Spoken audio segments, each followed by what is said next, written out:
The entire banquet hall went quiet the moment the head chef set down his tasting spoon, not the polite quiet of a room waiting for applause. The other kind, the kind where people exchange glances and nobody wants to be the first to say what everyone already knows. Executive Chef Roland Beaumont looked at the plate in front of him, then looked at the man who had prepared it, then looked away. He cleared his throat once. Then he said, with the particular cruelty of someone who believes they are simply being professional, that the food was competent, that the technique was serviceable, that a catering company of Beaumont Group's caliber required something considerably more than serviceable. The man standing across the stainless steel counter was named Fletcher Okafor. He was 42 years old. He had been awake since 4 that morning. There was a small burn mark on the back of his left wrist, from a splatter of duck fat, and his chef's whites were already past saving. He nodded once, slowly, the way a person nods, when they are determined not to give a room full of strangers the satisfaction of watching them break. Nobody in that test kitchen knew that Fletcher had once cooked for a table of 12 at the Governor-General's private residence in Ottawa. Nobody knew he had spent 11 years building a catering reputation in Montreal that had his name on a waiting list 18 months long. Nobody knew any of that, because Fletcher hadn't told them, and because people rarely bother to ask what a man used to be when they've already decided what he is now. What they saw was an outsider who had applied for a contract position through a junior staffing coordinator, arrived in a vehicle with a cracked windshield, and produced a dish that was, according to Roland Beaumont, adequate. What nobody saw was that Fletcher had driven 4.5 hours from Sudbury in that vehicle, that his 8-year-old daughter Nadia was currently sitting in the waiting area outside with a library book and a juice box, because there had been nobody else to leave her with. That Fletcher had not slept more than 5 hours a night in the past 3 years. That he had cooked the dish from memory, without his notebooks because he had left them in the car and been too proud to go back for them. He thanked Roland Beaumont for his time. He collected his knives. He walked back through the corridor, took Nadia's hand without a word, and pushed through the glass doors into the gray November air of downtown Toronto. Outside, Nadia looked up at him and asked if it went okay. Fletcher told her it went fine. Then he buckled her into the back seat, sat in the driver's seat for a moment with both hands on the steering wheel, and stared at the parking structure wall in front of him until the feeling in his chest passed enough for him to drive. 3 years earlier, Fletcher Okafor had been somebody. That is not arrogance. That is simply the truth of his life before it came apart. He had built Maison Okafor from a single shared commercial kitchen in the Mile End neighborhood of Montreal into a full-service catering and event company with a staff of 11 and a client list that included 2 provincial ministers, a senator's daughter's wedding, and a nationally broadcast culinary fundraiser for a children's hospital in Quebec City. His wife Denise had been the business brain behind everything, the contracts, the scheduling, the invoicing, the careful way she managed clients who expected miracles on a budget. Fletcher was the kitchen. Denise was the world the kitchen existed inside. Denise died on a Tuesday in March, 18 days after a diagnosis that gave her 3 to 6 months, and took her in 3 weeks instead. She was 38 years old. The grief that followed was not quiet or dignified, or the kind that produces wisdom in any hurry. It was the kind that makes a person lose their car keys 17 times in a month. That makes the smell of certain foods unbearable without warning. That means standing in the produce aisle of a grocery store and suddenly being unable to remember what vegetables your daughter likes, because your daughter's preferences were something your wife kept track of, and now that information is simply gone. Fletcher kept the company running for 7 months after Denise died. Then, a major client canceled a contract over a scheduling error he never would have made before. Then 2 staff members left within 6 weeks of each other, both of them kind about it, which somehow made it worse. Then a lease renewal came due, and Fletcher looked at the numbers, and realized the numbers no longer added up, and had not added up for some time, and that Denise had been quietly managing a shortfall he hadn't known existed.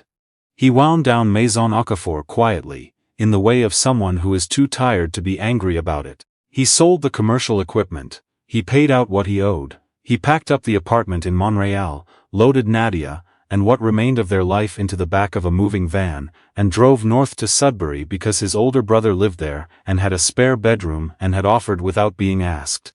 In Sudbury, Fletcher found work where he could. Catering jobs for local events. Prep cook shifts at a hotel kitchen on the weekends, a temporary contract cooking for a private social club that paid reasonably and asked very few questions. He was not unhappy, exactly. But there is a particular kind of quiet that settles over a person who has stopped expecting anything from the future, and Fletcher had gotten very good at living inside it. He cooked for Nadia every night, without exception. That was the one thing that never slipped. Whatever else fell apart in any given week, dinner happened at the kitchen table at 6:30, with something made from scratch, and Nadia sat across from him and told him about her day at school. Those 45 minutes were the part of his life that still felt like his life. Everything else felt like waiting. The Beaumont Group was not the kind of company Fletcher would have approached 3 years earlier, not because there was anything wrong with it. Roland Beaumont had built a legitimate and well-regarded operation over 20 years, and the company's reputation in Toronto's corporate event and private function market was solid. But in the years before Denise died, Fletcher had been in a position to be selective. His calendar was full. His reputation preceded him. He did not audition. The test kitchen appearance in November had come about because a former client of Maison Okafor had moved to Toronto, encountered the Beaumont Group while planning a charity gala, mentioned Fletcher's name in passing, and that name had somehow filtered through to a junior staffing coordinator named Abigail, who put together a short list of contract candidates. Fletcher had driven 4.5 hours, because it was the most significant opportunity he had seen in 18 months, and he could not afford to turn it down, financially or psychologically. He did not tell his brother where he was going. He simply said he had an interview in the city, and left it at that. After Roland Beaumont's verdict, Fletcher drove home to Sudbury, fed Nadia leftovers, because he was too depleted to cook, put her to bed, and then sat at the kitchen table until midnight, looking at his old business notebooks without really reading them. He had kept them the way some people keep photographs. Not because they were useful, because they were proof that the person he used to be had existed. What happened next was not something Fletcher planned for or saw coming.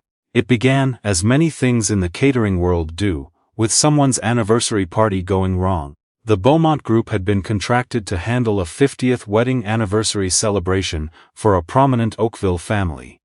The kind of event with a guest list of 120, a marquee tent in the back garden, and a budget that signaled this was not a gathering where corners could be cut.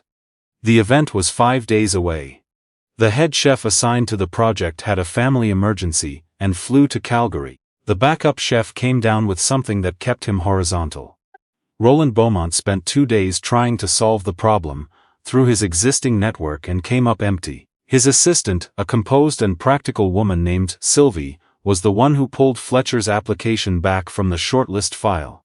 Roland refused. He said the man was competent at best, which was not what this event required. Sylvie placed the file on his desk and told him that competent at best was what they currently had available, and that the alternative was calling the Whitmore family and explaining why their 50th anniversary was being cancelled 4 days out.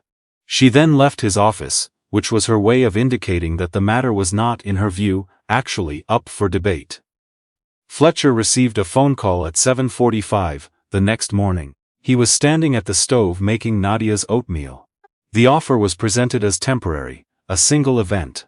He would be working under the Beaumont name, coordinating with existing kitchen staff he had never met, with 4 days to prepare a 5-course menu for 120 guests. The compensation was fair, the timeline was brutal. Roland Beaumont communicated all of this directly, without warmth, and then added that he expected professional results, regardless of circumstances. Fletcher said yes before Beaumont finished the sentence. He called his brother, arranged for Nadia to stay through the weekend, packed a bag, and drove back to Toronto that afternoon. The 4 days that followed were the kind of work that reminds a person what they are made of. Fletcher arrived at the Beaumont Group's production kitchen on a Wednesday morning and introduced himself to a staff of 6, who had been briefed that a contract chef was coming in, and who regarded him with the neutral, watchful expressions of people reserving judgment. He did not try to win them over. He asked each of them their name, what they were best at, and what they found most frustrating about prep work. Then he got to work. The menu he built was not showy, it was precise. Each course was designed to move cleanly from the one before it, with flavors that escalated without becoming complicated. He sourced ingredients from 2 Mennonite suppliers in Waterloo County, whose produce quality he recognized from years of working with similar farms in Quebec. He recalibrated the timeline on the second morning after watching how the team moved through their prep work, because he understood that a menu is only as good as the pace at which it can be executed without degrading. On the third day, a young line cook named Tyler burned a reduction and panicked. Fletcher walked over, looked at what remained in the pan, and quietly explained how to recover it rather than discard it. Tyler managed it. Fletcher moved on without making it a lesson or a moment. On the fourth night, working late, Fletcher found himself standing in the walk-in cooler, taking quiet stock of everything that was ready, and everything that still needed to happen. He thought briefly about Denise. About how she would have handled the logistics of an event like this. The precise, good-humored efficiency with which she moved through problems. He let the thought stay for a moment, then let it go, and went back to work. The night of the anniversary event was cold and clear, the kind of late autumn evening in southern Ontario that smells like wood smoke and dead leasies. The marquee tent was heated and strung with warm lights, and the Whitmore family's guests arrived in the kind of orderly, well-dressed waves that suggest a guest list built on genuine affection rather than obligation. Fletcher ran the kitchen from behind a portable service station, with the focus of someone who has done this enough times to stop being afraid of it. The first course went out without incident. The second course produced a brief logistical complication, a guest with an allergy not listed on the original sheet, that Fletcher caught and redirected without the service staff having to pause. The third course drew the first comments drifting back to the kitchen, the way comments do when people stop talking to each other and start talking about the food. By the fourth course, something had shifted in the serving team. They were moving faster, with a kind of energy that comes from realizing that something is going well, properly well, in the way that cannot be faked. The fifth course was a dessert, built around a variation of a black cake recipe that Fletcher had learned from his father. A Trinidadian man, who had made the same cake for every celebration of significance in his family's life for 40 years. Fletcher had adapted it carefully over the years, lightened certain elements, introduced a bitter chocolate note that cut through the sweetness, served it with a cream that carried cardamom and orange peel. It was, without question, the finest thing on the menu. When the Whitmore family's daughter came through to the kitchen afterward to thank the team, she stopped at Fletcher and told him that the dessert had made her mother cry. She said it in a way that made clear this was not a complaint. Roland Beaumont arrived near the end of the evening, as he typically did at major events. He stood at the back of the service area and watched the final course go out. He spoke briefly with the senior server. Then he walked through to where Fletcher was overseeing the breakdown of the kitchen station, and stood there for a moment, without speaking. Fletcher looked up. Beaumont said nothing about the food. He asked how the team had performed. Fletcher said they had been excellent. He named each staff member specifically, and described what they had contributed. Beaumont looked at him for a moment longer than was comfortable. Then he nodded and walked away. Fletcher did not think much of it. He finished the breakdown, said goodnight to the kitchen staff, loaded his knives into his bag, and drove back to the hotel he had booked near Kipling Station. He called his brother to check on Nadia. His brother said she had eaten 2 bowls of cereal for dinner by choice and refused to go to bed until 9:30, and that she was fine. Fletcher told him he'd be back by Sunday afternoon. He set his alarm, turned off the light, and fell asleep faster than he had in months. The call from Sylvie came Saturday morning. Roland Beaumont was requesting a meeting. Fletcher drove to the Beaumont Group's office in Liberty Village on a gray Saturday afternoon, and was shown to a conference room where Beaumont was already seated, a single folder on the table in front of him. There were no pleasantries. Beaumont was not built for pleasantries. What he said, in the direct and unornamented way he said everything, was that the Whitmore event had produced the highest client satisfaction score the company had recorded in 4 years, that 3 guests had already reached out, inquire about booking them for private events, citing the food specifically. That 2 members of the kitchen staff had independently described the experience of working the event as different from their usual assignments, in ways they found difficult to articulate, but wanted to repeat. He paused, he opened the folder, he slid a single page across the table. It was a contract offer. Not for a single event, for a full-time senior position, Executive Culinary Director, a title that did not previously exist within the Beaumont Group's structure. The role would involve overseeing menu development, sourcing relationships, kitchen team leadership, and creative direction across all the company's event categories. The compensation made Fletcher set the page down carefully, because he did not want his hands to be anything other than steady. Beaumont told him the offer stood for 72 hours, which was not a pressure tactic, but simply how Beaumont Group made offers, and that Fletcher was free to take whatever time he needed within that window. Fletcher looked at the page, he thought about Nadia. He thought about the kitchen table in Sudbury. He thought about the notebooks he'd been carrying around for 3 years like an artifact from someone else's life. He thought about Denise, who had spent 11 years making space for his talent in the world, and about how the most honest thing he could do to honor that was to stop treating that talent like something that no longer belonged to him. He looked up at Roland Beaumont and said that 72 hours was more time than he needed.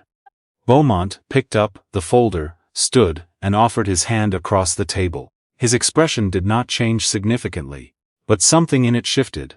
Not softened, exactly, but adjusted. The particular adjustment of a person who has been in a profession long enough to recognize the real thing when it finally walks through the door. They shook hands. Fletcher did not move to Toronto immediately. He drove back to Sudbury that Sunday, sat with Nadia at the kitchen table over dinner, and told her that something had happened and that their life was going to change, but that the important parts were staying exactly the same. Nadia asked if the important parts included the fact that he cooked dinner every night. He said yes. She said okay and went back to her pasta. The logistics took 6 weeks. His brother helped with the move. They found an apartment in Hamilton, which was close enough to Toronto for the commute, and had a backyard where Nadia could spend time outside, without Fletcher worrying the way he worried in the city. Her new school was 3 blocks from the apartment. She made a friend in the first week, a girl named Petra, who lived 1 floor down and had opinions about every television program they watched together. Fletcher's first month at the Beaumont Group was the kind of difficult that comes from building something rather than sustaining something. He restructured the production kitchen's scheduling system. He rebuilt the supplier relationships from scratch, visiting farms and distributors personally, in the way he had done in Montreal, because he believed that the quality of food begins with the quality of those relationships. He brought on 2 new kitchen staff members, both of them young, both of them selected because they were curious rather than merely proficient. Tyler, the line cook from the Whitmore event, asked if there was any way to transfer to the main kitchen team from the contract pool. Fletcher made it happen. Roland Beaumont observed all of this without comment, which Fletcher came to understand was Beaumont's particular form of approval. The first Industry Awards nomination came 8 months later. Not for Fletcher, personally, but for a gala the Beaumont Group had catered for a National Arts Foundation. A dinner that had been written up in 3 publications, and which one food writer described, in a line that Fletcher kept because Denise would have framed it, as the kind of cooking that makes an occasion feel like it was worth dressing up for. So, at the company's annual staff gathering that December, Roland Beaumont stood up in front of his full team, and did something that people who had worked with him for a decade said they had never seen him do. He told the story of the Whitmore event. Not the polished version, the one that goes into a company portfolio. The real version, the cancelled chefs, the desperation call, his own resistance, Sylvie's quiet refusal to let him make the wrong decision. He talked about standing at the back of the service area that night and watching the kitchen run with a kind of coherence and care that he recognized from a very early point in his own career, before the business side of things had taught him to lead with skepticism. He said that Fletcher Okafor had not just executed a difficult event under difficult circumstances. He had done something harder, which was remind a room full of people why they had chosen this work in the first place. There was applause. Fletcher sat at a round table near the back of the room, with Sylvie and Tyler, and two of the newer kitchen staff. And he did not say anything, because he was not someone who knew how to receive this kind of thing without being overwhelmed by it, and he would rather have been in a kitchen. But Nadia was there. He had brought her to the gathering. Because it was a Saturday, and she was curious about the place where he worked. And she was watching him from across the table, with an expression he had seen before. Only in photographs. It was the expression Denise had made whenever something Fletcher cooked surpassed what even she had expected. He looked at his daughter, and she gave him a small nod, the grave, decisive nod of an 8-year-old, who has arrived at a verdict she considers final. He looked back at the front of the room. He breathed. Outside, Toronto was moving through its ordinary Saturday, all gray sky and salt-crusted streets and people going about their lives in the complicated, particular way of this city. Inside, a room full of people who made their living feeding strangers, during the moments that mattered, were eating together. And someone was laughing at the far end of a table, and the food was good. Fletcher thought about something his father used to say, in the way that his father said most things. Without preamble. Without explanation, as though the idea had simply been waiting for the right moment to be spoken aloud. He used to say that a person who feeds others well is never entirely alone in the world. Fletcher had been 12 years old when he first heard this, and had not fully understood it. He thought he was beginning to, now. There are people who lose everything, and decide, quietly, that everything is all they were ever allowed to have. And then there are people who lose everything and discover, in the long and difficult work of rebuilding, that, what they are capable of, was never located in the things they lost. Fletcher Okafor was not exceptional, because life had been hard and he had survived it. He was exceptional because he had kept cooking through all of it. In hotel kitchens, in his brother's house, at a table where a small girl sat across from him and told him about her day. And because excellence, when it is genuine, does not require ideal conditions. It only requires someone willing to keep showing up. If you have ever felt overlooked because of where you are right now, rather than who you actually are, leave a comment below. Tell us where you're watching from. And if this story reminded you of someone who deserved more than the world gave them, share it. They might need to hear it today.